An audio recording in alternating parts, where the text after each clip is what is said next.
Hello दोस्तों, राधे राधे। आई आप सब अच्छे होंगे। और आज पद्मावती एकादशी की हार्दिक शुभकामनाएं। तो मैं आज आपको अधिक मास में होने वाली एकादशी की कथा के बारे में बताऊंगी और इसका महत्व बताऊंगी। प्राचीन समय की बात है कि एक नर्मदा नदी के किनारे एक बहुत बड़े महाराजा हुआ करते थे। उनका नाम था कृतवीर्य। उनकी 100 से ज़्यादा अधिक रानियाँ थीं और उनके यहाँ उनका बहुत बड़ा राजकाज था। सब कुछ, नगर महल, सब कुछ था उनके पास, ऐश्वर्य। लेकिन उनके पास कोई औलाद नहीं थी।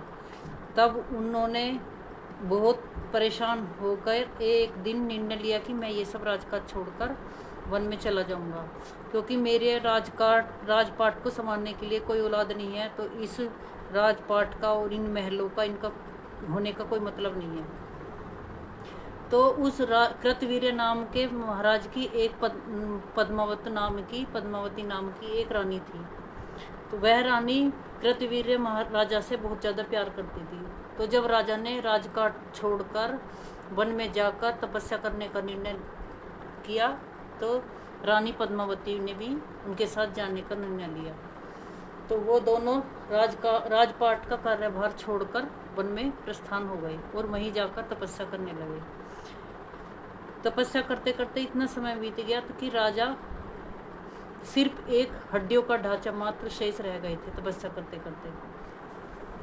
इस चीज़ को लेकर रानी पद्मावती बहुत ज़्यादा परेशान हो गई थी। तो उन्होंने एक दिन माता अनुसुईया से प्रार्थना की और कहा कि हे माता, ये हमारे साथ क्या हो गया है। हमारे जो राजा हैं वो एक तरह से हड्डी मात्र शेष रह गए हैं प्रार्थना करते करते, लेकिन हमारे यहाँ कोई वंश हमारा आगे नहीं चला और हमारे यहाँ, हमारे ख़ानदान में कोई राजपाट संभालने के लिए हमारे कोई बच्चा नहीं हुआ, कोई पुत्र आदि नहीं हुआ।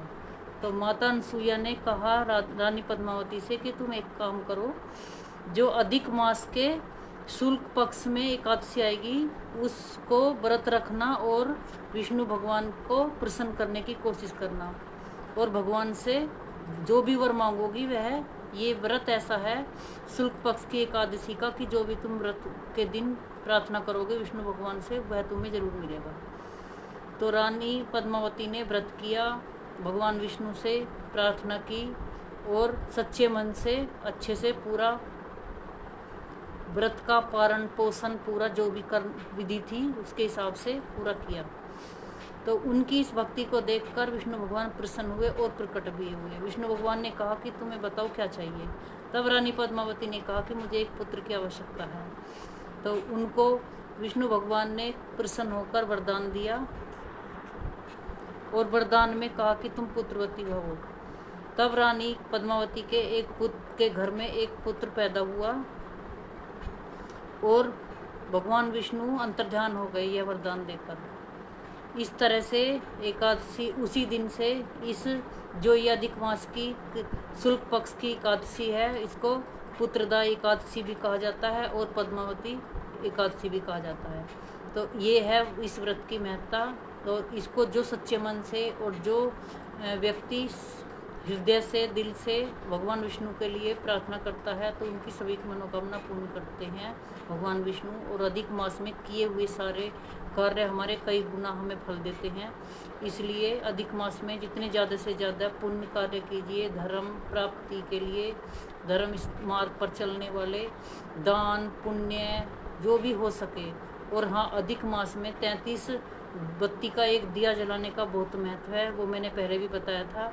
यदि आप अधिक मास में 33 बत्ती का दिया रोज़ भी जला सकते हैं और रोज़ भी ना जलाए तो कम से कम महीने में एक बार जरूर 33 बत्तियों का दिया, वह 33 बत्तियों का दिया हमारे 33 कोटि जो देवी देवता हैं उनके लिए सर्वमान्य है। वह तुलसी के सामने आप जलाइए और उसका फल आपको जरूर प्राप्त होगा।